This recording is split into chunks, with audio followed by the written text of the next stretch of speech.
حمد و صلات کے بعد انتہائی واجب الاحترام معزز و محتشم برادران اسلام، عزیزان گرامی، السلام علیکم ورحمۃ اللہ وبرکاتہ۔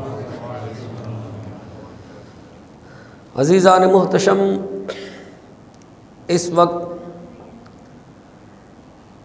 اسلام اور مسلمانوں پر جو امتحانی کیفیت اور جو امت مسلمہ کی بے کسی، مسلم حکمرانوں کی بے بسی آئینہ ایام بنی ہوئی ہے، کسی بھی مسلم و غیر مسلم سے ڈھکی چھپی بات نہیں ہے۔ مسلمان بلک کر سسک کر نڈھال ہو چکے ہیں۔ بعض درد دل رکھنے والے غیر مسلم بھی اس کربناک کیفیت سے انتہائی بجھے نظر آتے ہیں، جن کے دلوں میں انسانیت کی رمق باقی ہے۔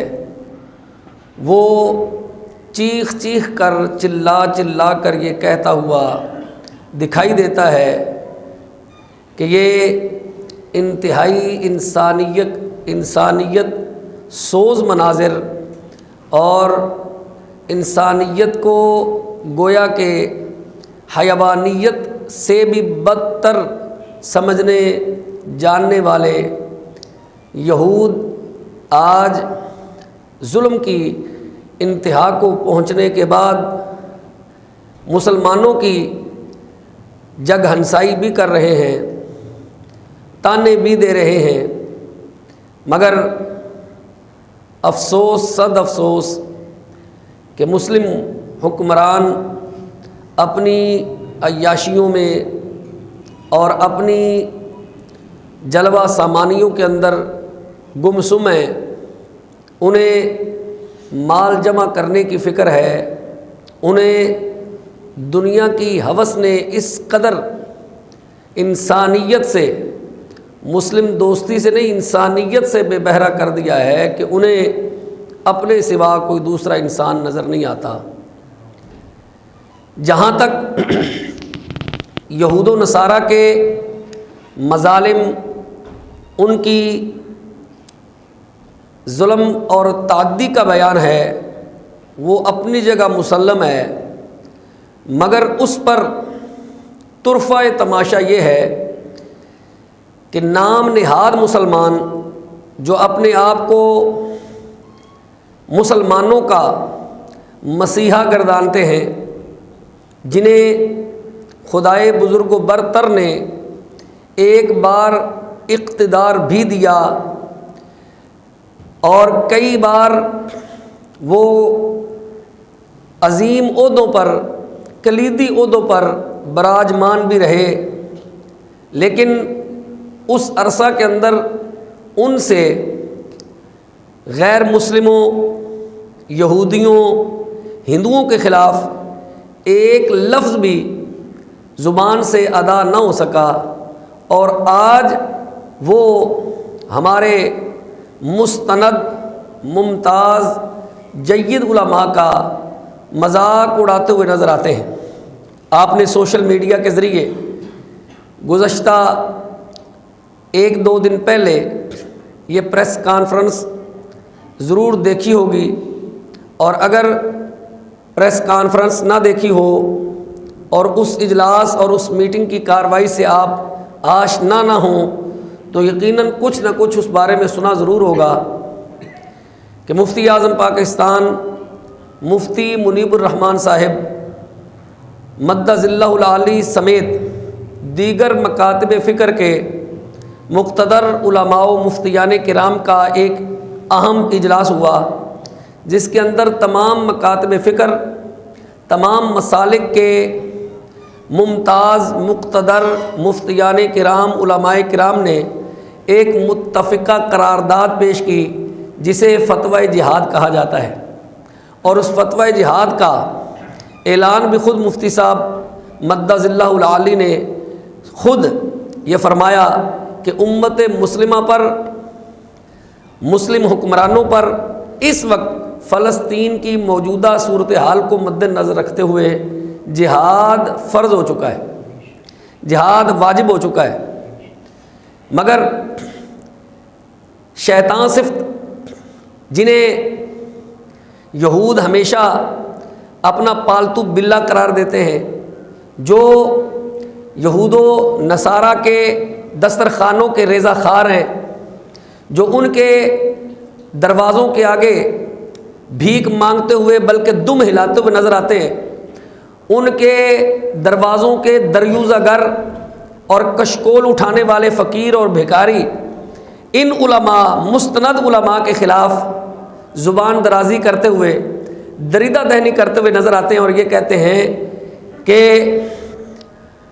ملک مولویوں کو دے کر سارا پاکستان فلسطین چلا جائے اور ملک مولویوں کے حوالے کر دیں، جس کا سادہ سا مفہوم، سادہ سا مطلب یہ ہے کہ مولویوں نے جہاد کرنا نہیں ہے، مولویوں نے صرف جہاد کا فتویٰ دکھانا ہے، بیان کرنا ہے، لوگوں کے اندر اشتعال پیدا کرنا ہے، انہیں اکسانا اور برانگیختہ کرنا ہے۔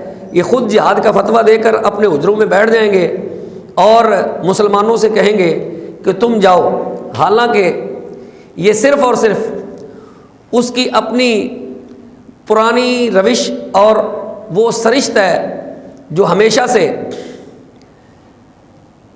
وہ 8 مارچ والی جو آزادی مانگنے والی خواتین ہیں، ان کی اولاد عمومی طور پر جو سڑکوں میں پیدا ہونے والے بچے ہیں، یہ ان کی اولاد آج یہ کہتی نظر آتی ہے کہ یہ جہاد کا صرف فتویٰ دے سکتے ہیں۔ ہمارا دعویٰ یہ ہے، ہمارا کہنا یہ ہے، پوری امت مسلمہ کا کہنا یہ ہے کہ جہاد امت مسلمہ کی نہ صرف افواج پر بلکہ سپاہ پر اور اس سے کہیں زیادہ عوام پر بھی لازم ہو چکا ہے۔ اس میں سب سے پہلے حق کس کا ہے؟ مسلم حکام کا۔ اور مسلم حکام خواہ وہ ہمارے ملک کی افواج ہوں یا دوسرے اسلامی ملک کی افواج ہوں، پھر ان کا حق ہے کہ وہ ایسا زبردست، مضبوط اور پختہ بیان دیں جس سے کفر کی آنکھیں کھلیں، مگر آنکھیں کھلنی تو دور کی بات ہے، ان کی اپنی آنکھیں نہیں کھل رہی، وہ دوسروں کی آنکھیں کیا کھولیں گے؟ آپ اسلام کا مطالعہ کریں، قرآن کو پڑھیں، احادیث طیبہ کو کھنگالیں، تو یہودیت ابتدائی اسلام سے ہی، یعنی جس دن سے نبی رحمت صلی اللہ تعالیٰ علیہ وسلم نے نبوت کا اعلان فرمایا، اسی دن سے، اس کو عمومی طور پر مورخین اس طرح بھی کہہ دیتے ہیں کہ ازل سے مراد جس دن سے اسلام کا آغاز ہوا ہے، اسی دن سے یہود اسلام اور بانی اسلام، پیغمبر اسلام اور مسلمانوں کے خلاف زہر اگلتے رہے ہیں، اور کوئی موقع جس سے ان کو فائدہ ہو، مسلمانوں کو نقصان ہو، وہ ہاتھ سے جانے نہیں دیتے۔ آپ اسلام کا مطالعہ کریں، نبی رحمت صلی اللہ تعالیٰ علیہ وسلم کی 23 سالہ وہ زندگی جو اسلام کا پہرا دیتے ہوئے نظر آتی ہے، 40 سال کی عمر میں آپ نے نبوت کا اعلان فرمایا، اور 63 برس کی عمر میں آپ واصل الی اللہ ہوئے اور ہماری آنکھوں سے اوجل ہوئے، اگرچہ ہمارے ذہنوں اور ہمارے دلوں میں الحمدللہ موجود ہیں، اور یہ اسی کا فیض ہے اور وہی نور ہے کہ آج ہم زندہ ہیں اور روح اسلام زندہ ہے۔ نبی رحمت صلی اللہ تعالیٰ علیہ وسلم کے ابتدائی ایام سے لے کر آپ کے آخری ایام تک کی وہ 23 سالہ زندگی کو آپ پھر دیکھیں، مطالعہ کریں، تو آپ کو جگہ جگہ یہودیوں کی شرارتیں نظر آتی ہیں۔ ایسے ایسے عزائم، ایسے ایسے ارادے، نبی رحمت صلی اللہ تعالیٰ علیہ وسلم کو معاذ اللہ قتل کرنے کے ایسے عزائم، جسے قرآن نے بیان کیا ہے، حدیث نے بیان کیا ہے، یہ کوئی ایسی لگی چپٹی بات نہیں، ڈھکی چھپی بات نہیں کہ جو صرف کسی ایک مورخ نے یا کسی ایک سیرت نگار نے لکھی ہو اور قرآن خاموش ہو، حدیث خاموش ہو۔ ابتدائی اسلام سے دیکھیں تو ابھی میرے کریم آقا علیہ الصلوۃ والسلام مکہ میں تھے، وہ یہودی جو آپ کی آمد سے پہلے قرآن نے کہا یستفتحون علی الذین کفروا وقالوا قلوبنا غلف بل لعنهم اللہ بکفرهم فقلیلا ما یؤمنون ولما جاءهم کتاب من عند اللہ مصدق لما معهم وكانوا من قبل یستفتحون علی الذین کفروا فلما جاءهم ما عرفوا کفروا به۔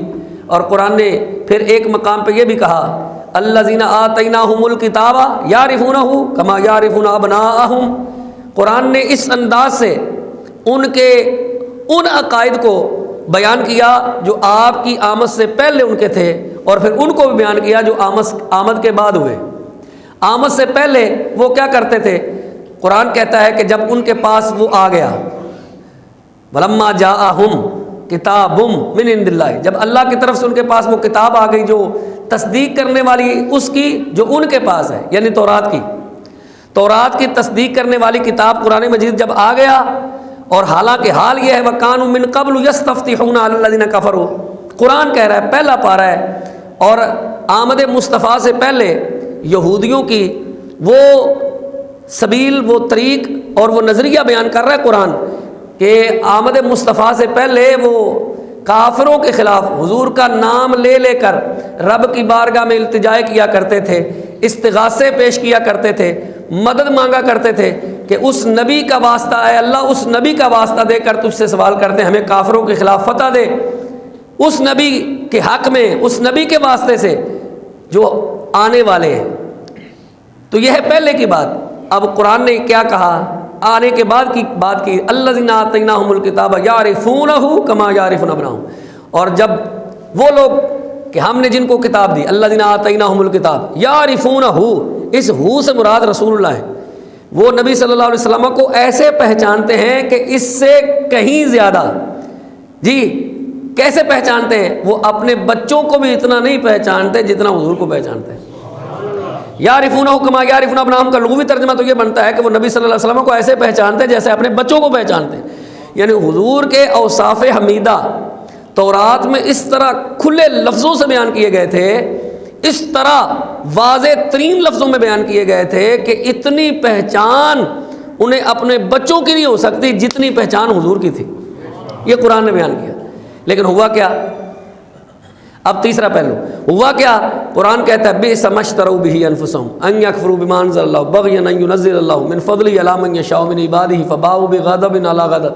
یہ قرآن کی وہ آیات ہیں، صرف اشارے دیے جا رہا ہوں کہ جب ان کے پاس وہ ہستی تشریف لے آئی کہ بچوں سے بھی زیادہ جنہیں پہچانتے تھے، تورات میں جن کے اوصاف پاتے تھے، تورات میں جن کے خصائل وہ پڑھ چکے تھے، جن کی نعتیں دیکھ چکے تھے، جن کی جناب والا صورت کا بیان وہ پڑھ چکے تھے، آنکھوں کا بیان، رخساروں کا بیان، آپ کے ہونٹوں کا بیان، داڑھی کا بیان، امامے کا بیان، پگڑی کا بیان، چال چلن کا بیان، یعنی جس بندے کے بارے میں اتنا کچھ بتا دیا جائے اور پھر بندہ کہ مینوں تے پہچان ہی کوئی نہیں ہوئی، اس طرح قرآن نے ایک ایک صفت حضور کی ان کے سامنے بیان کی، وہ بیان کی کہ جو پہلے سے تورات میں تھی، جو وہ پڑھ چکے تھے۔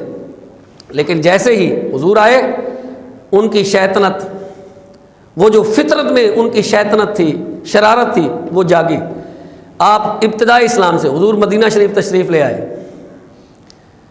مدینہ شریف تشریف لائے تو تشریف لانے سے پہلے کیا معاملہ ہے، تشریف لانے کے بعد کیا معاملہ ہے، وہ میں نے بالکل مختصر لفظوں میں آپ کے سامنے رکھ دیا ہے۔ عبداللہ بن سلام مسلمان ہو گئے، انہوں نے عرض کی یا رسول اللہ صلی اللہ علیہ وسلم میں مسلمان تو ہو چکا ہوں، لیکن آپ پہلے سرکردہ یہودیوں کو بلائیں اور ان سے میرے بارے میں پوچھیں، اگر میرا اسلام ان پر ظاہر ہو گیا نا تو مجھے برا کہیں گے، مجھ پر تہمتیں لگائیں گے، بہتان تراشی کریں گے۔ میرے آقا کریم علیہ الصلوۃ والسلام نے مدینہ منورہ کے سرکردہ یہودیوں کو بلایا، عبداللہ بن سلام چھپ گئے، ایک پردے کی اوٹ آڑ میں آپ چھپے، تو میرے آقا کریم علیہ الصلوۃ والسلام نے فرمایا تم میں عبداللہ بن سلام کون ہے؟ تو انہوں نے کہا ہم میں تو کوئی نہیں ہے، لیکن عبداللہ بن سلام جیسا عالم ہمارے اندر نہیں ہے، سب سے بڑا عالم عبداللہ بن سلام ہے، اور پھر آگے کیا کہا کہ وہ صرف ہم میں بڑا عالم نہیں، ان کے باپ ہمارے باپ سے بڑے عالم تھے، اور صرف یہی نہیں، وہ ہم میں سے، ہم یہود میں سب سے بہترین عالم ہیں، اور ان کا باپ بھی ہمارے بہترین لوگوں میں تھا۔ اب یہ لفظ ابھی کہہ رہے تھے کہ اتنے میں عبداللہ بن سلام سامنے آئے اور کہا اشہد ان لا الہ الا اللہ واشہد ان محمد عبدہ ورسولہ، بس اتنا سا کہا نا کہ میں گواہی دیتا ہوں۔ عربی تو وہ تھے، عربی جانتے تھے نا، وہ تو عبرانی والے نہیں تھے نا، وہ اسرائیل والے تو نہیں تھے نا، اصل ان کی زبان اگرچہ عبرانی تھی مگر عربی، وہ مدینہ میں پیدا ہوئے، مدینہ کے رہنے والے تھے، وہاں عربی بولی جاتی تھی تو مدینہ کی عربی کو وہ جانتے تھے۔ جیسے ہی عبداللہ بن سلام نے کلمہ شہادت پڑھا، وہ یہودی جو تھوڑی دور پہلے کہہ رہے تھے نا عالمنا اخیارنا اخبارنا، سمجھ آ رہی ہے؟ وہ جو پہلے یہ کہہ رہے تھے نا کہ ہم میں سے بڑے عالم ہیں، ان کے باپ ہمارے باپوں سے بڑے عالم تھے اور یہ بھی بہتر ہیں، ان کے باپ بھی بہتر ہیں، ہم میں سے سب سے بہترین یہ ہیں، اور ہمارے آبا میں ان کے آبا سب سے بہتر تھے، جو ابھی یہ کہہ رہے تھے۔ جیسے ہی کلمہ شہادت پڑھا عبداللہ بن سلام نے تو انہوں نے کیا کہا؟ انہوں نے کہا تو ایسا ہے، تو ایسا ہے، تو فلاں ہے۔ اب وہ زبانیں اچانک کیا ہو گئی؟ ان پر زہر بھرا جانے لگا، وہ گند اگلنے لگی۔ وہ جو پہلے تعریف میں لب وا کر رہے تھے، اب کیا ہوا؟ اب مذمت میں گویا کہ معاذ اللہ ثم معاذ اللہ ان کی جناب والا بدخوئی کرنے لگے کہ یہ ہیں جناب عبداللہ بن سلام۔ وجہ اسلام۔ آگے چلیں، غزوہ خندق کا اصل جو پیش منظر ہے وہ تو سب پڑھے ہیں، سب نے دیکھا ہوگا، سیرت کی کتابوں میں دیکھا ہوگا، لیکن پس منظر شاید کسی کو پتہ ہو۔ سورہ احزاب آپ پڑھیں تو غزوہ خندق کا اصل جو محرک ہے وہ یہودی ہے۔ غزوہ خندق کا اصل محرک سمجھتے ہیں؟ یعنی جس نے انگیخت کو چوکا لگایا، جس نے جنگ پر ابھارا، جس نے جنگ کی جو ہے وہ تدبیریں حکمتیں پیش کی، مدینہ منورہ میں جا کر مشرکوں کو، بت پرستوں کو اکسایا کہ آپ لوگ مدینہ منورہ پر چڑھائی کرو، تم باہر سے ان پر حملہ کرو گے، ہم اندر سے تمہاری مدد کریں گے۔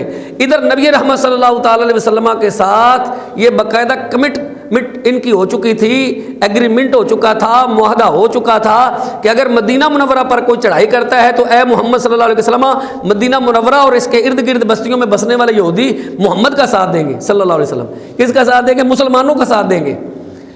ادھر معاہدہ یہ ہے، اور ادھر ان کے جو سردار ہیں، ان کے جو بڑے شرارتی ہیں، وہ مکہ میں جا کر کفر کے سرغنوں سے مل رہے ہیں، اور ان میں رازداری چل رہی ہے، سیکرٹ طریقے سے، رازداری کے طریقے سے یہ پیغامات پہنچائے جا رہے ہیں کہ آپ حملہ کرو، ان کو اندر سے، باہر سے تم حملہ کرو، اندر سے ہم ان کو کھوکھلا کر دیں گے، اندر سے ہم ان کو کمزور کریں گے۔ اور اندر کی کمزوری آپ جانتے ہیں، گھر کا بھیدی لنکا ڈھائے، تو اندر کی کمزوری کا کیا حال ہے؟ اندر کی کمزوری تو پھر آپ جانتے ہیں کہ وہ کس قدر خطرناک ہے، کہ ہم اندر کی کمزوریوں کے بارے میں آپ کو بتائیں گے۔ پھر نبی رحمت صلی اللہ تعالی علیہ وسلم نے مشورہ کیا، مشاورت کی، پس منظر طویل ہے۔ مشاورت میں یہ طے ہوا کہ خندق کھودی جائے۔ خندق کا معنی یہ ہے کہ اتنا لمبا چوڑا گڑھا کھودا جائے کہ جس سے اگر کوئی آدمی چھلانگ لگائے تو چھلانگ لگا کر وہاں نہ پہنچ سکے، گھوڑے پر بھی چھلانگ لگائے تو خندق پار نہ کر سکے۔ پھر مسلمانوں نے تیاریاں شروع کر دی، خندق کھودی گئی۔ نبی رحمت صلی اللہ علیہ وسلم خود بنفس نفیس اس خندق کی کھدائی میں شریک ہوئے، اور وہ پتھر جس کے بارے میں ہم نے کتابوں میں پڑھا، بزرگوں کو ہم نے کہتا وہ سنا، خود بھی پڑھا، لوگوں کو بھی کئی بار سنایا، اور جس پر نعتیں بھی ہم نے پڑھی، مگر ہم نے اس نعت کا کوئی کام نہیں کیا کہ نعت کے اندر جو یہ وصف ہے یہ بھی دین تھا، جی یہ بھی تو دین تھا، یہ بھی تو سیرت کی ایک جزو تھی، مگر ہم نے کبھی اسے بیان نہیں کیا۔ نبی صلی اللہ علیہ وسلم خود اترے خندق میں، جب کئی صحابہ سے وہ مضبوط چٹان نہ توڑی جا سکی تو میرے آقا کریم علیہ الصلوۃ والسلام نے اپنے بازو چڑھائے، کفیں اوپر کی اور کدال ہاتھ میں لیا، اور میرے آقا کریم علیہ الصلوۃ والسلام نے ایک دو ضربوں میں اس کا جو ہے وہ چٹان کو ریزہ ریزہ کیا۔ اور میرے آقا کریم علیہ الصلوۃ والسلام جب اس چٹان کو توڑ رہے تھے تو اچانک میرے آقا کریم علیہ الصلوۃ والسلام کے جسم اقدس سے کپڑا ہٹا۔ جب کپڑا ہٹا تو لوگوں نے دیکھا بھوک کی وجہ سے میرے نبی نے اپنے پیٹ پر 2 پتھر باندھے ہوئے تھے. یہ اس وقت کا عالم ہے. جنگ کی تیاری ہو رہی ہے, بھوک بھی زوروں پر ہے, پیاس بھی شدت کی ہے, لیکن صحابہ یہ محسوس نہ کریں کہ جناب والا ایسا نہیں. اب یہ منظر ذرا آج کے حالات میں دیکھیں. مرید اگر بھوکا مر رہا ہے تو پیر صاحب اندر مچھلی شوربہ کھا رہے ہیں. اگر جناب والا مرید باہر درود پاک پڑھ رہا ہے تو حضرت صاحب سوئے ہوئے ہیں. اگر مرید تہجد گزار ہے جی تو پیر صاحب کو نمازوں کو پتہ ہی نہیں ہے. یہ ایسا عالم نہیں ہے. میرے آقا مجاہدین کی صف میں خود کھڑے ہیں. اگر وہ پتھر توڑ رہے ہیں تو مصطفیٰ نے اس پتھر کو توڑا جو سب سے نہیں ٹوٹ سکا. یہ قیادت کا انداز تھا. قیادت جب تک ایسی تھی مسلمان یہاں تھے. وہ اقبال کا ایک شعر یاد آتا ہے کہ بلا بابا جی علیہ رحمہ پڑھا کرتے تھے کہ مرید سادہ, ہاں جی, مرید سادہ تو ہو گیا رو رو کے تائب, خدا کرے کہ ملے شیخ کو بھی یہ توفیق. مرید سادہ تو رو رو کے ہو گیا تائب, خدا کرے کہ ملے شیخ کو بھی یہ توفیق. میرے آقا کریم علیہ الصلوۃ والسلام, یہ تو ایک چھوٹی سی بات ہے. 10,000 کا لشکر جارار, ایک لشکر, ایسا لشکر, مضبوط لشکر مدینہ منورہ پر چڑھائی کرتا ہے. یہ تو اللہ کی مدد تھی جی. ادھر یہ سوچ رہے تھے ہم صبح ہی جناب والا مدینہ کو تہس نہس کر دیں گے, مدینہ منورہ کی بستی کو الٹا کے رکھ دیں گے, اینٹ سے اینٹ بچا دیں. پتہ نہیں ان کے کیا کیا خیالات تھے. اللہ نے ایسی ہوا چلائی کہ ان کے خیمے اکھڑ گئے, سواریاں بھاگ گئیں, ہنڈیاں الٹ گئیں. وہ کیا کیا منصوبے بنا کے بیٹھے تھے, کیا کیا عزائم بنا کے بیٹھے تھے کہ کل صبح ہی دن چڑھے گا تو ہم ایسا ایسا کر دیں گے. خدائے بزرگ و برتر کی تدبیر حقیقی نے ان کا کام تمام کر دیا. پھر مسلمان جم کر لڑے بھی, خواتین بھی لڑیں. اسی غزوے کی بات ہے کہ میرے آقا کریم علیہ الصلوۃ والسلام کی پھوپھی سیدہ صفیہ نے خیمے کی چوب سے کئی کافروں, 7 کافروں کو واصل جہنم کیا.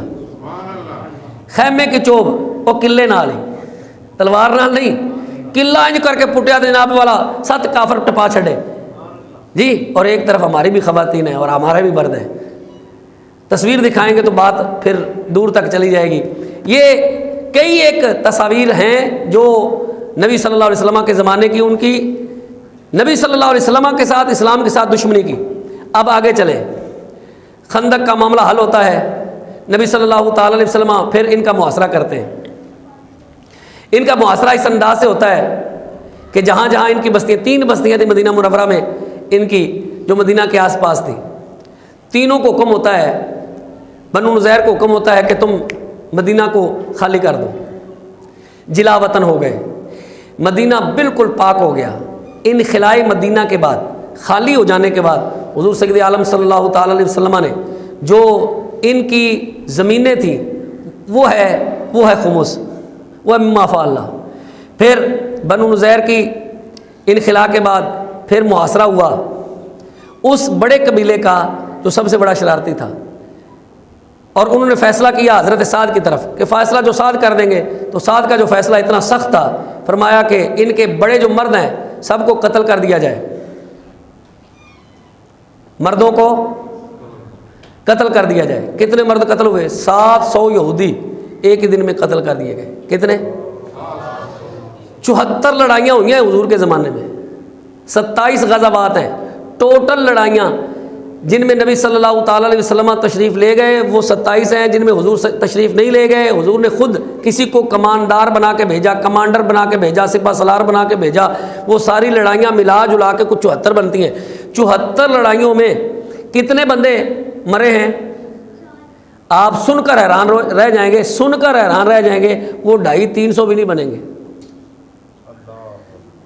ایک دن میں 700 یہودی مارا گیا. سارا ملا جلا کے بعض مورخین نے 1200 بندہ لکھا ہے ٹوٹل لڑائیوں میں, جن میں ایک دن 700 یہودی مارا گیا. اتنا بڑا قتل عام کرنے کی وجہ کیا ہے؟ کیونکہ اللہ مصطفیٰ پر بالکل واضح کر چکا تھا. ہاں جی, حقیقت وحی سے یہ بات آشکارا ہو چکی تھی. قرآن نے اس بار بالکل کھلے لفظوں میں یہ کہا جو آیت پاک میں نے پڑھی. رب کہتا اللہ یا ایھا الذین آمنوا لا تتخذوا عدوی وعدوکم اولیاء, یا ایھا الذین آمنوا لا تتخذوا عدوی وعدوکم اولیاء. اے ایمان والو, میرے دشمنوں کو اور اپنے دشمنوں کو کبھی بھی دوست نہ بنانا. رب نے ان کو اپنا دشمن کہا. یہ وہ واحد قوم ہے جس کو رب نے سب سے پہلے اپنا دشمن کہا ہے. سمجھ آ گئی؟ شرک بہت بڑا ظلم ہے, شرک کی معافی نہیں ہے. اہل کتاب میں جس کو رب نے دشمن کہا ہے وہ یہود ہیں. دوسری آیت پاک اللہ فرماتا ہے یا ایھا الذین آمنوا لا تتخذوا اليہود والنصارى اولیاء, اے ایمان والو یہودیوں اور عیسائیوں کو دوست نہ بناؤ. تیسرے مقام پر اللہ کریم ارشاد فرماتا ہے اے ایمان والو ان کو اپنے رازدار نہ بناؤ. چوتھا پارہ ہے. کتنی آیات ہیں اس پر, کتنی آیات ہیں. اگر وہ ساری پڑھوں تو پھر آیات ہی پڑھوں گا, مفہوم کچھ بھی بیان نہیں ہو سکے گا. یعنی خدا نے بالکل واضح کر دیا. اچھا پھر دیکھیں یہ خندق کی دشمنی. پھر خندق کے بعد حضور سید عالم صلی اللہ علیہ وسلم نے جب ان کو جلا وطن کیا, انخلاء مدینہ کے بعد, یعنی مدینہ بالکل خالی ہو گیا, یہود سے پاک ہو گیا, ان کو خیبر کی طرف دھکیل دیا گیا. پھر خیبر جب فتح ہو گیا ان کو پھر یہ آج کل جو جسے سرزمین فلسطین کہتے ہیں, یروشلم کہتے ہیں, حضور سید عالم صلی اللہ علیہ وسلم نے ان کی طرف دھکیل دیا گیا. فاروق اعظم کے دور میں پھر ان سے معاہدہ ہوا اور ان کو پھر آگے کر دیا گیا. یعنی جہاں جہاں ضرورت پڑی ان کو وہاں سے نکالا گیا, کبھی قتل عام کیا گیا. وجہ کیا ہے؟ وجہ یہ ہے کہ یہ بہت ہی شرارتی قوم ہے. اسلام کے خلاف ان کے سینوں میں جو عزائم ہیں وہ آج کی تاریخ میں بالکل واضح ہو گئے. نہ یہ شیرخوار بچے دیکھتے ہیں, نہ یہ عورتیں دیکھتے ہیں, نہ یہ مسجدیں دیکھتے ہیں, نہ یہ عبادت کرنے والوں کو, سجدہ کرنے والوں کو دیکھتے ہیں, نہ کسی کو قیام میں دیکھتے ہیں, نہ کسی کو قعود میں دیکھتے ہیں. یہ صرف اور صرف یہ دیکھتے ہیں کہ یہ مسلمان ہے بس. چاہے یہ نماز پڑھ رہا ہے, چاہے یہ سویا ہوا ہے, چاہے اس کا لڑنے کا ارادہ ہے کہ نہیں, یہ مہمان ہے یا میزبان ہے, یہ قطعی نہیں دیکھا جاتا. پھر یہ بھی نہیں دیکھا جاتا کہ یہ جناب والا عورت ہے یا مرد ہے, بوڑھا ہے, جوان ہے, بچہ ہے, شیرخوار ہے. یہ بالکل نہیں دیکھا جاتا. صرف یہ دیکھا جاتا کہ یہ مسلمان ہے. اور مسلمانوں کے بارے میں ان کا نظریہ یہ ہے کہ سانپ کا بچہ سانپ ہوتا ہے, مسلمان ہمارے لیے سانپ ہے, اور ان کا بچہ سمپولیا ہے تو سمپولیوں کو مارنا ایسا ہی ہے جیسے سانپ کو مارنا. اور اگر سانپ کو نہیں آپ ماریں گے اور سمپولیوں کو چھوڑ دیں گے, کل کو وہ بھی آپ کو دشمن ہے. اس کا مطلب ان کو پتہ ہے کہ مسلمان ہمارا دشمن ہے. گویا کہ قرآن کا مطالعہ کرنے سے جو چیز ہمیں معلوم ہوتی ہے وہ یہ ہے کہ یہودی آج بھی اسی روش پر, اسی سرشت پر, اسی عادت پر, اسی نظریے پر, اسی فکر پر, اسی پختہ ٹھوس عقیدے پر موجود ہے جسے قرآن نے 1400 سال پہلے بیان کیا ہے. افسوس اس بات کا ہے کہ جسے قرآن نے مومن اور مسلم کہا ہے نا, وہ 1400 سال پہلے والا آج کا دور کا مسلمان نہیں ہے. جی جسے آپ 100 بار بھی سمجھا لیں کہ KFC پہ نہیں جانا ہے, وہ کہتا ہے مزہ ہی وہاں آتا ہے. آپ کروڑ بار اس کے سامنے سر کھپا لیں, وہ کہتا ہے بھائی آپ ان کے مقابلے کا برگر لاؤ گے تو ہم چھوڑ دیں گے, ان کے مقابلے کی پیپسی لاؤ گے تو چھوڑ دیں گے, ان کے مقابلے کی جناب والا فلاں چیز لاؤ گے تو چھوڑ دیں گے. تو آج سے 100 سال پہلے ہمارے آباء و اجداد برگر کھاتے تھے جی. 2200 روپے من گندم ہم چھوڑ کر 2200 کا ایک لارج پیزا کھاتے ہیں, اور پھر یہ کہتے ہیں کہ یہودی امیر کیسے ہو گیا. 2200 من کی گندم چھوڑ کر 2200 کا پیزا کھاتے ہیں, اور پھر یہ کہتے ہیں کہ یہودی امیر کیسے ہو رہا ہے. یہودی دن بدن بڑھ کیوں رہا ہے, تجارت میں کیوں بڑھ رہا ہے؟ کیونکہ ہمارا سارے کا سارا زور جو ہے وہ کس پر ہے؟ ملاوٹ پر ہے, خیانت پر ہے, کرپشن پر ہے. ہمارا سارے کا سارا زور کس پر ہے؟ جھوٹ پر ہے. ہمارا سارے کا سارا زور کس پر ہے؟ بددیانتی پر ہے جی, رشوت ستانی پر ہے, رشوت خوری پر ہے, سود خوری پر ہے, کہ کہاں سے جناب والا کسی کا حق کھانا ہے, کس طرح کھانا ہے, کس انداز سے کھانا ہے. ہمارا سارا زور اسی پر ہے. ہم نے مصطفیٰ سے جو میراث پائی تھی, جو ہم نے دین حاصل کیا تھا, جو قرآن ہمیں بتاتا ہے, ہم کتنا اس پر عمل کرتے ہیں یہ ہمارا بالکل واضح ہے سامنے جی. وہ کلیجہ چیرنے والی بات ہے, کلیجہ چیر کر رکھنے والی بات ہے, تو کلیجے سے بڑھ کر صاف ستھرا, دل سے بڑھ کر صاف ستھرا تو قرآن ہے نا, اسے دیکھ لیں. ہم کتنے مومن ہیں. 1400 سال بعد آج یہودی اسی فکر کا یہودی ہے جو آج سے 1400 سال پہلے کا تھا, مگر مسلمان اس فکر کا نہیں ہے جو آج سے 1400 سال. ایک غیر مسلم مفکر ہے, اس نے حضور کی سیرت پر بھی بہت کچھ لکھا ہے. اس کا نام ہے جان بیکٹ. اس نے 1099 عیسوی میں یروشلم جب عیسائیوں کے قبضے میں آیا تو اس کی ایک روداد لکھی. چھوٹی سی بات سنا کے پھر آگے چلتے ہیں. اس نے جو روداد لکھی نا, حالانکہ عیسائی ہے خود, جان بیکٹ خود عیسائی ہے, اور لکھ رہا ہے حقیقت کو کیونکہ بعض مورخین جب حقیقت لکھتے ہیں نا تو وہ حقیقت اتنے لفظوں میں نہیں لکھتے جو حقیقت ہوتی ہے، کیونکہ عیسائی ہے، عیسائیوں نے فتح کیا ہے، اب وہ پوری حقیقت نہیں لکھتا۔ پھر بھی آپ پڑھ کر حیران رہ جائیں گے کہ 1099 عیسوی میں جب یروشلم یعنی فلسطین عیسائیوں کے قبضے میں آیا تو اس وقت حالت کیا تھی، صورت حال کیا تھی، کہ وہ لکھتا ہے کہ مسجد عمر کا جو سین ہے نا، مسجد عمر کا سین، اس میں اتنا خون تھا کہ جو گھوڑوں پر لوگ سوار تھے نا ان کے ٹخنے خون میں ڈوب رہے تھے، گٹیاں تک خون سی، رکابہ خون میں ڈوبدیاں پہ سے۔ ایک نے لکھا ہے عیسائی مفکر نے۔ پھر آگے لکھتا ہے، کہتے ہیں اس کے بعد اگر آپ اس پر غور و فکر کریں کہ 1492 عیسوی میں جب اسپین ٹوٹا اور مسلمانوں کو 3.5 لاکھ مسلمانوں پر فرد جرم عائد کر کے عدالت لایا گیا، اور آنے واحد کے اندر پہلے فیصلے کے اندر ہی، یہ نہیں ہے کہ یہاں فیصلہ ہوتا ہے تو اگلی تاریخ، پھر اگلی تاریخ، پھر اگلی تاریخ، پھر تاریخ پہ تاریخ، فیصلہ ہی نہیں ہوتا، پہلی تاریخ پہ ہی جج نے جو فیصلہ سنایا فرمایا 30,000 مسلمانوں کو ابھی کے ابھی اسی وقت چوراہے پر پھانسی پہ، سولی پہ لٹکا دیا جائے اور چوکوں میں ان کے رہنماؤں کو لٹکایا جائے۔ 30,000 مسلمان مولویوں کو، داڑھی والوں کو، پگڑی والوں کو، رہنماؤں کو لٹکا دیا گیا۔ سمجھ آ رہی بات؟ اور تقریباً 12,000، یہ میں نہیں کہہ رہا، یہ ایک انگریز مفکر خود غیر مسلم ہے، عیسائی ہے، وہ کہہ رہا ہے، جان بیک کہہ رہا ہے، وہ کہہ رہا ہے کہ 12,000 مسلمانوں کو اس طرح جمع کر کے ان پر تیل چھڑکا کر ان کو آگ لگا دی گئی، اور پھر بھی مسلمان دہشت گرد ہے، پھر بھی کیا ہے، پھر بھی مسلمان دہشت گرد ہے۔ ہم اسی مخمسے میں ہیں، ہم اسی کشمکش میں ہیں، ہم اپنے اوپر سے الزام کو دھو رہے ہیں کہ بھئی ہم اسلام تو امن کا درس دیتا ہے، یہ الزام دھویا جا رہا ہے۔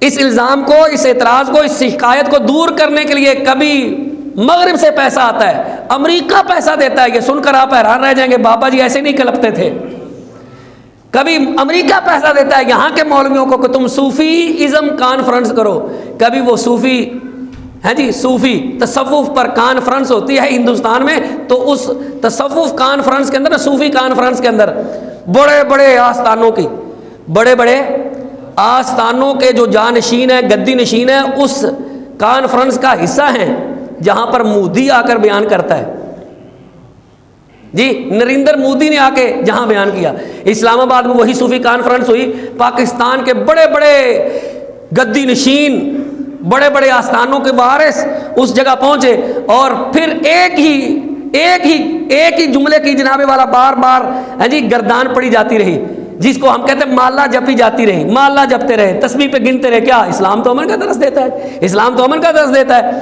اب وہ پیران عظام سے اتنا سا سوال ہے کہ کیا اب بھی اسلام امن کا درس دے رہا ہے یا کہیں کوئی جہاد کی بھی بات کرتا ہے؟ جی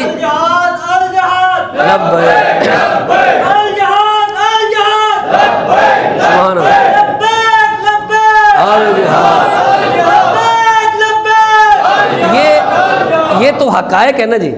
تو اسلام دشمنی، یہودیوں کی اسلام دشمنی پر میں بات کر رہا تھا، یہودیوں کی اسلام دشمنی رکی نہیں ہے، حتیٰ کہ خیبر کے دنوں میں ایک یہودیہ حضور سید عالم صلی اللہ تعالیٰ علیہ وسلم کے لیے گوشت بنا کر لاتی ہے، دعوت دیتی ہے میرے گھر پر تشریف لائیں جی، اور ایک روایت میں یہ کہ وہ خود لے کے آئی، نبی صلی اللہ تعالیٰ علیہ وسلم نے اس سے 1-2 لقمے تناول بھی فرما لیے تھے، اور آخری ایام میں ام المؤمنین سیدہ صدیقہ رضی اللہ تعالیٰ عنہ سے یہ روایت ہے، حضور سید عالم صلی اللہ علیہ وسلم فرماتے تھے، عائشہ اس زہر کا اثر میں اب بھی اپنے اندر محسوس کرتا ہوں، ایسا لگتا ہے جیسے رگیں کٹ رہی ہیں۔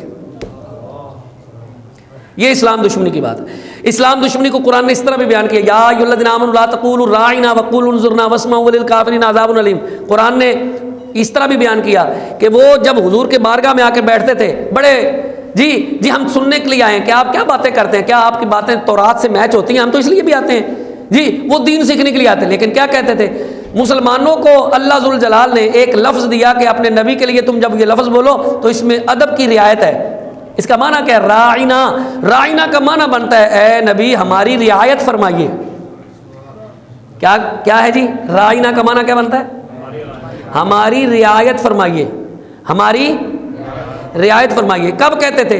جب میرے آقا گفتگو فرماتے تھے، کوئی جملہ، کوئی بات، کوئی مسئلہ انہیں سمجھ نہیں آتا تھا تو وہ حضور سے درخواست کرتے یا رسول اللہ صلی اللہ علیہ وسلم اس مسئلے کو بارے دیگر بیان فرمائیے، اس کو دوبارہ بیان فرمائیے، یہ مسئلہ سمجھ نہیں آیا۔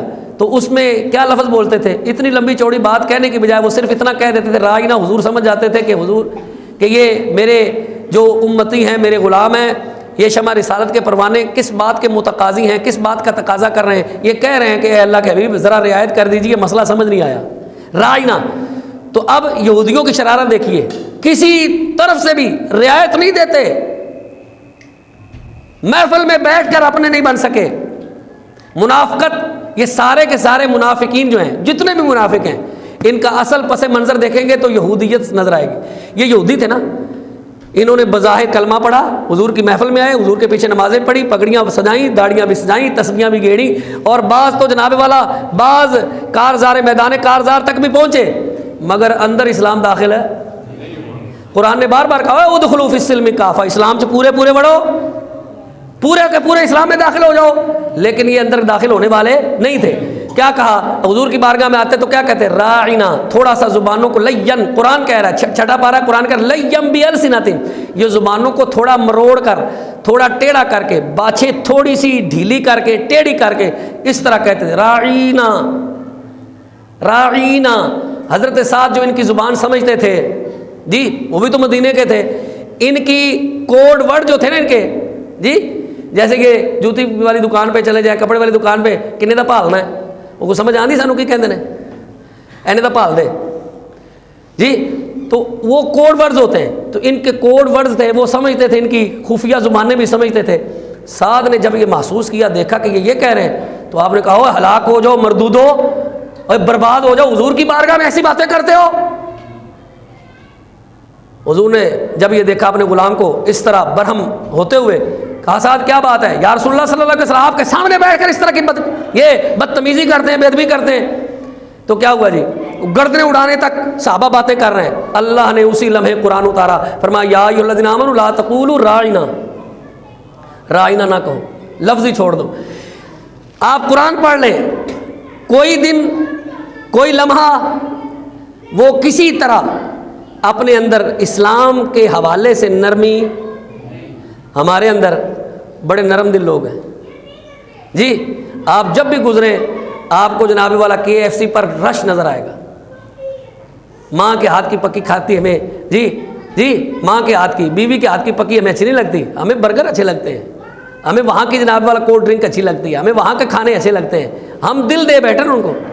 اقبال نے کہا تھا نا، سوال بندہ ہے مومن کا بے زری سے نہیں، ہاں جی، اقبال نے کہا تھا کہ ملا سے نہ پوچھ، ساڑھے کو لوگ کی پوچھتے ہیں جی مسیطاں بندے کیوں نہیں آ رہے، پوچھتے ہیں ساڑھے کو، حضرت جی توڑے جڑے نا باز وہ کوئی کارگر نہیں، وہ کوئی سود مند نہیں، وہ کوئی جاندار نہیں، میں کہ جنی مرضی جاندار گل کر لو، سواد ہی لوگوں نہیں آ رہے۔ سمجھ آ گئی؟ جدو بندہ ڈائلاگ سنن دے عادی ہو جان نا جی، سمجھ آ گئی؟ جدو بندے اداکاراں سنت دے عادی ہو جان نا، تو پھر یہ جڑیاں گلاں قرآن و حدیث والیاں نے انہاں تے انہاں نوں نہ رونا آندا نہ وہ چنگیاں لگدیاں، کیونکہ انہاں دے اندر تے مصنوعیت ہے، اتنے تے مصنوعیت ہے کوئی نہیں، تے سیدھی سیدھی گل ہے جڑی قرآن دی ہے، جڑی حدیث دی سیدھی سیدھی گل ہے۔ اقبال نے کہا تھا ملا سے نہ پوچھ، اپنے دل سے پوچھ، اپنے دل کو پوچھو، ملا کو نہ پوچھو، مولوی کو نہ پوچھو، ملا سے نہ پوچھ، اپنے دل سے پوچھ، ہو گیا اللہ کے بندوں سے کیوں خالی حرم، اے جناب مسیتاں کیوں ویلیاں ہو گیا، اے سانو نہ پوچھو، اپنے آپ نو پوچھو کہ تہاڈے کول ٹائم کیڑا ہے، کیڑا ٹائم ہے تہاڈے کول کہ تسی آ کے جناب درس بوو، تسی آ کے خطبے سنو، تسی آ کے جناب والا اپنے ایمان دی گل سنو، تسی جناب والا اپنی ہے جی اسلام دی کوئی گل سنو، کوئی اپنے عقائد و نظریات دی، اپنے افکار دی گل سنو۔ اسی تو انہیں سمجھا کہ سارا کچھ تو سوشل میڈیا تے مل جاتا، مسیتے جان دا فائدہ کی ہے؟ مسیتے تے ایویں رونا رونا ہے، مسیتے تو چج دی گل ملتی نہیں، اس تو بہتے عالم تے اسی آپ ہاں، سانو آپ نو تاریخ دا پتہ، جہی مرضی کتاب اسی نیٹ تو کڈھ کے پڑھ لئیے، جہے مرضی مولوی نو کڈھ کے سن لئیے جی، اس واسطے سانو نہ پوچھو، اپنے دلوں کو پوچھو۔ اقبال نے کہا میں نہیں کیا، ملا سے نہ پوچھ، اپنے دل سے پوچھ، ہو گیا اللہ کے بندوں سے کیوں خالی حرم، یہ اللہ کا حرم، یہ مسجد خالی کیوں ہوئی ہے؟ آج ہم مغرب میں جاتے ہیں نا، جب مغرب میں جاتے ہیں تو مغرب زدہ جو مسلمان ہیں، مغرب زدہ جو دل دے بیٹھا نا ادھر، ان کو دل دے بیٹھا، جیسے اقبال نے کہا تھا ہم مشرق کے مسکینوں کا دل مغرب میں جا اٹکا ہے جی، وہاں کنٹر سب بلوری ہیں، یہاں ایک پرانا مٹکا ہے، وہی پرانا مٹکا جڑا 1400 سال تو اتوں ہی پسی پانی پی رہے ہیں اسے مٹکے جنہوں قرآن حدیث کہتے ہیں، یہ کہتے ہیں نویں کو گل سناؤ کوئی بھی حضرت امام حسین رضی اللہ تعالیٰ شہید ہوئے، آپ ہر بار نئی شہادت کی بات کیسے سنا سکتے ہیں؟ شہید ہوئے تو ایک ہی بات ہے نا، ایک ہی بار شہید ہوئے نا، یا تو کئی بار شہید ہوئے، مختلف جگہوں پہ شہید ہوئے، مختلف مقاموں پہ شہید ہوئے، تو جب ایک ہی بار ایک ہی وقت میں ایک ہی جگہ شہید ہوئے تو ایک ہی جگہ ایک ہی وقت اور ایک ہی شہادت کی بات کی جائے گی۔ لیکن ہمارا بندہ یہ تقاضا کرتا ہے نہیں کوئی نویں بھی گل نال ایڈ کرو نا جی، معراج شریف پر کوئی نئی بات بھی تو سنائے نا جی۔ تو واقعہ جو ایک کے تو ایک ہی بار ہوا ہے، تو ایک ہی بار ہی سنایا جا سکتا ہے۔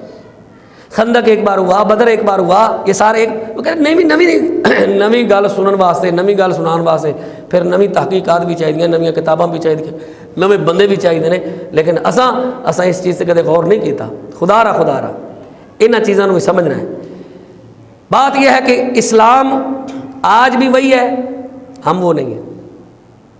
اسلام آج بھی وہ ہے، قرآن آج بھی، حدیث آج بھی، لیکن ہمارے اندرون اتنی سازشیں بکھیری گئی ہیں، پھیلائی گئی ہیں، اتنے فتنے جی ان کو جناب والا پھیلایا گیا ہے، اور ان فتنوں کے پیچھے کون ہے ہمارے نوجوانوں کو پتہ ہی نہیں کہ کون ہے۔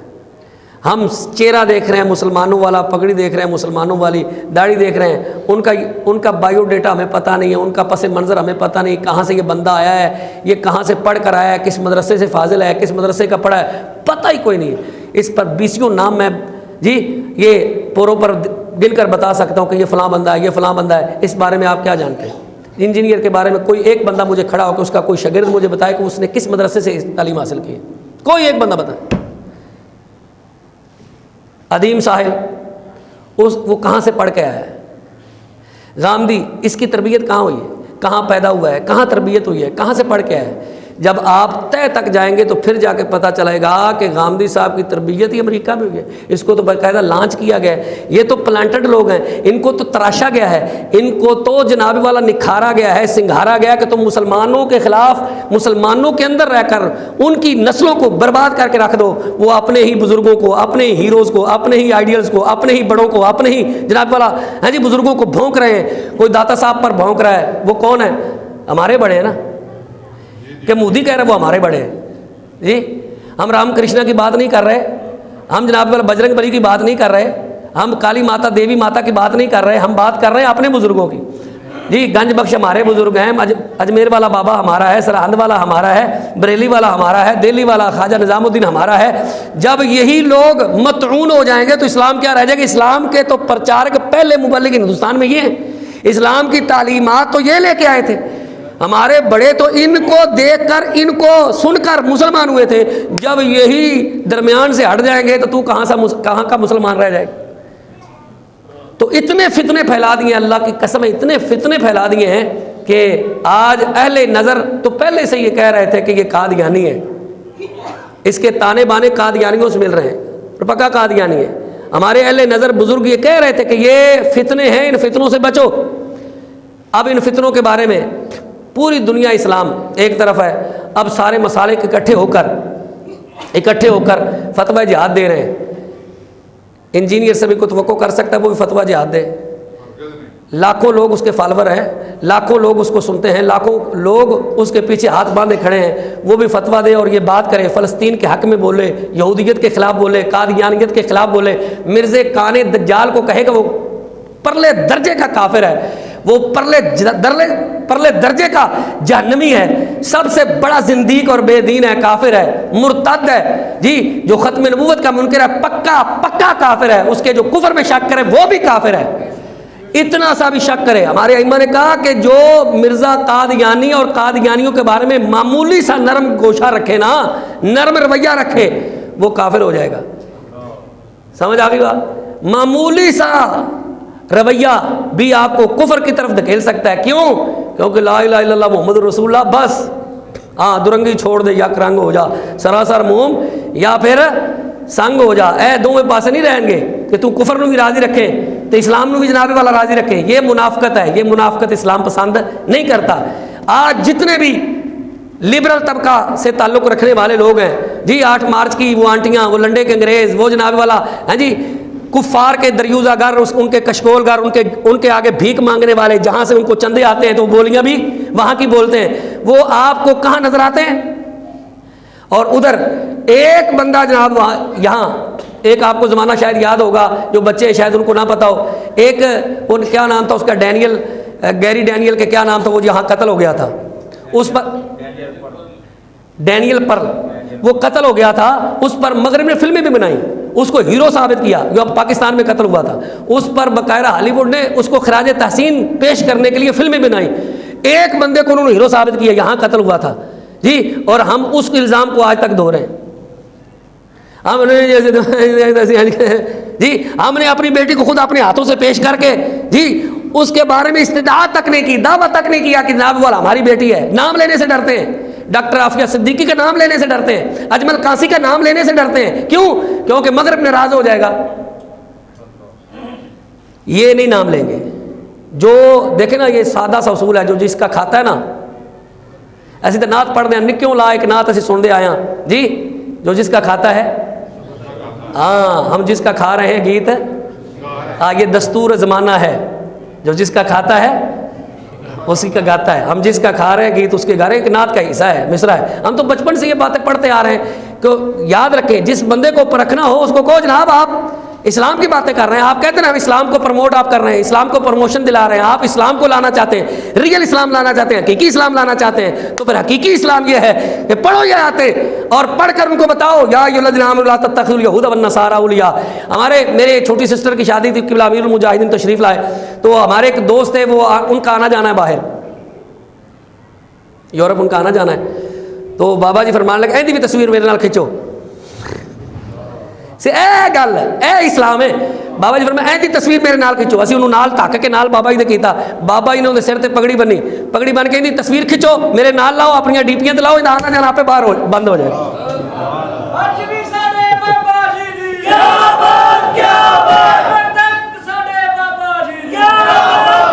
کسی نو اسلامی چیک کرنا ہوئے نا، اسلام نو چیک کرنا ہوئے کنہ کو مسلمان ہے تے کافر اگے انہوں نام لے لو پتہ چل جائے گا، اے گل ہے نا جی، ہے جی، کافر بھی خوش ہو جائے، انجینئر تو کافر بھی خوش ہے، قادیانی بھی خوش ہے جی، قادیانی مرزائی بھی خوش ہے۔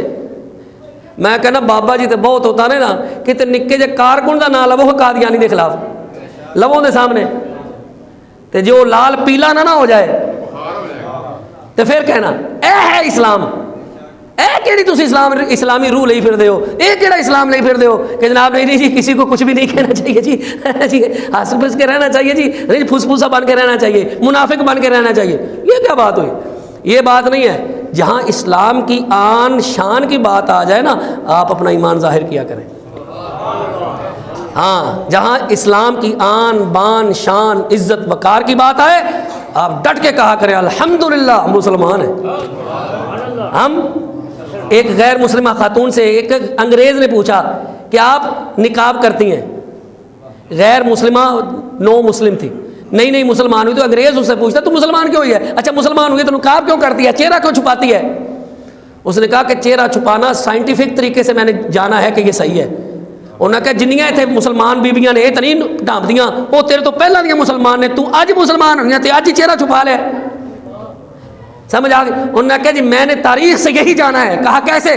کہتے میں نے نبی کی سیرت پڑھی، میں نے صحابہ کی سیرت پڑھی، جب میں نے مصطفیٰ کی نبی محمد صلی اللہ علیہ وسلم کی سیرت پڑھی نا تو میں نے دیکھا ان کی آنکھیں ایسی تھیں، میں نے پڑھا ان کے ہونٹ ایسے تھے، داڑھی ایسی تھی، رخسار ایسے تھے، میں نے ان کے ہاتھوں کے بارے میں پڑھا، پاؤں کے بارے میں پڑھا، حتیٰ کہ پیٹ کے بارے میں پڑھا، میں نے یہاں تک پڑھا کہ سینے سے ایک لہر آتی تھی، بریک سی لہر آتی تھی بالوں کی جو ناف تک جاتی تھی، تو میں نے تو یہاں تک پڑھا ہے، مگر میں نے ایسی کوئی بات سیدہ فاطمہ تو زہرا کے بارے میں نہیں پڑھی کہ ان کا چہرہ ایسا تھا، ان کی آنکھیں ایسی تھیں، میں نے امہات المومنین کے بارے میں ایک لفظ بھی نہیں پڑھا کہ ان کا چہرہ ایسا تھا، ان کی آنکھیں ایسی تھیں، ان کے پاؤں ایسے تھے، ان کے ہاتھ ایسے تھے۔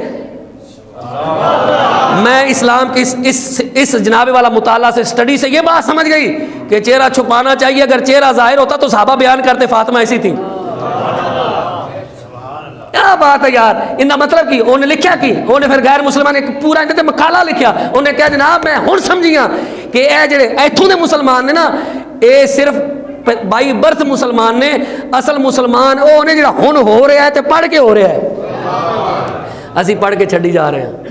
ہاں پڑھتے تو اسی بھی ہاں نا، لیکن اینا کو سانو قرآن دی جانکاری ہے پتہ، اینا کو سانو جانکاری قرآن دی پتہ ہے کہ ابا نہیں مار رہا یاسین پڑھ لو، بس اینا کو پتہ ہے۔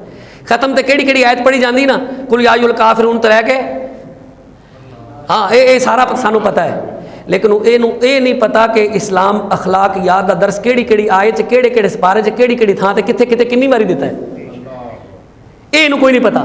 اسلام جڑا اینو دسیا ہے، قرآن نے اینو دسیا ہے، اینو نہیں پتا، اینو اینا ضرور پتا ہے، ہاں جدوں اینو ضرورت پے مولوی کو ضرور چلا جاتا ہے۔ خدا را اسانو صرف جاگن دی ضرورت ہے، جس دن اسی جاگ گئے نا جی، جس دن اسی جاگ گئے، ہاں جی ہاں جس دن اسی جاگ گئے، واللہ باللہ تعالیٰ میں تو عید خطبے میں بھی گل کی تھی نا بھی 2.5 کروڑ بندہ حج کرن جا رہا ہے، عمرہ کرن جا رہا ہے، یہ 2.5 کروڑ بندہ صرف پیشاب کرے نا تو یہودی روڑ جان گے، سمجھ آ گئی گل۔ ایک اینکر نے پوچھا ایک حضرت صاحب نو کہ اگر خانہ کعبہ تو حملہ ہو جائے تو پھر تسی کی کرو گے؟ ذمہ دار سی بندہ، انہیں کہا جی اسی جناب انج کر دیں گے، اسی جناب ایٹمی توپاں دے منہ کھول دیں گے تو میزائل کھول دیں گے۔ انہوں نے کہا بیت المقدس بھی چبلا تیرا پہلا قبلہ ہے، خانے کعبے واسطے حملہ ہو جائے تو تیری غیرت جاگ پوے گی، تے بیت المقدس تے او قبلہ ہے جن دے واسطے میرے نبی صلی اللہ علیہ وسلم نے کنے دن جی حضور نے نمازاں پڑھی، نماز فرضیت نماز تو بعد میرے آقا 17 مہینے تک کنے، اچھی بولو سارے، 17 مہینے میرے نبی نے بیت المقدس والے منہ کر کے نماز پڑھی ہے، سمجھ آ گئی؟ ہاں پھر یہ احسان رب دا ہویا نا، فَلَنُوَلِّيَنَّكَ قِبْلَةً تَرْضَاهَا، یہودیاں تانا دیتا، یہ بعد دی بات ہے۔ 17 مہینے دے نمازاں دا، نبی دی نمازاں دا حساب تو دے گا؟ صحابہ دی نمازاں دا حساب میں تسی دیاں گے؟ جے کل قیامت والے دن یہی پوچھ رہا اور تو ذرا جی نہیں فکر نہیں، تساں اس قبلے والے جناب والا دھیان نہیں ماریا، اس قبلے والے توجہ نہیں کی جن دے والے میں محمد تے میرے صحابہ 17 مہینے نماز پڑھتے رہے، کعبۃ اللہ دے حملہ ہوئے تسی تہاڈی غیرت جاگے، تے قبلہ اول والے جدوں حملہ ہوئے تو پھر تہاڈی غیرت نہ جاگے، لیکن غیرت جاگی ہے۔ اے میں جڑا تمہید کی گل کی تھی نا، غیرت جاگی، تمام مکاتب فکر دے علماء نے جہاد دا فتویٰ دیتا، تے وہ پرانے ایک پہلی حکومت ایک ڈبو ہوندا سی، تانوں یاد ہونا ہے، وہ بولی ہوندا سی ایک، او کی کہہ رہا ہے، انہیں باقاعدہ ٹویٹ کیتا ہے، انہیں ٹویٹ کی کیتا ہے کہ ملک مولویاں دے حوالے کر کے ساری عوام نو کہ تسی فلسطین بھیج دیو۔ کی مطلب؟ نسادہ دے مطلب تو یہی نکلتا ہے کہ مولویاں صرف جنگ واسطے اکسانا ہی نہ، آپ کچھ نہیں کرنا جی۔ میں کہ ختم نبوت تیرے پیو نے پہرا دیتا سی، ہیں گل سمجھ آئی؟ حالے تے ختم نبوت ایک قانون چ معمولی جی ترمیم ہوئی سی جی، تے جناب والا 50 لاشاں دیاں تے اسی نذرانے پیش کرتے حضور دی واسطے، حضور دی ذات واسطے، ساڈا تے بچہ ہی نعرہ لاندا ہے، لبیک یا رسول اللہ دا مطلب ہے اللہ دے رسول میں حاضر ہاں، روحی ابی فدا، ہاں جی کی کہتے ہیں؟ اسی کہتے ہیں یا رسول اللہ ساڈیاں روحاں بھی فدا، تھوڑے تے ساڈے ماں پیو بھی فدا۔ اور حضرت عمر جیسی بندے نو اگر حضور کہہ دین کہ عمر تو حالے مومن نہیں تے میں تسی کہڑے مومن ہاں؟ ایڈے بڑے مومن نو میرے آقا نے کہا جنوں حضور نے پہلا بشارتاں دے کے جی راضی کر چھڈیا، عمر فی الجنہ، ابو بکر ہاں جی جنت دے چھڑی، پھر جناب والا ادھا سامان دے کے پھر جنت لے لی، پھر جناب والا حضور نے بھی کیا کہ میرے تو بعد اگر نبی ہوندا ایڈیاں بڑیاں بشارتاں دین تو بعد عمر تو جیڑی کاٹھی چوں جیڑے رستے چوں لنگ جائے شیطان وہ راہ چھڑ دیندا ہے، ایڈیاں بڑیاں بشارتاں دین والے ہاں جی اس بندے نو کہہ رہے ہیں کہ حالے تو مومن، اسی کہڑے پاسے کھڑے ہیں؟ ملا سے نہ پوچھ، اپنے دل سے پوچھ، ہو گیا اللہ کے بندوں سے کیوں خالی حرم۔ اللہ ذوالجلال سمجھن دی توفیق عطا فرمائے، ایمان نال کھڑے ہون دی توفیق عطا فرمائے۔ وما علیہ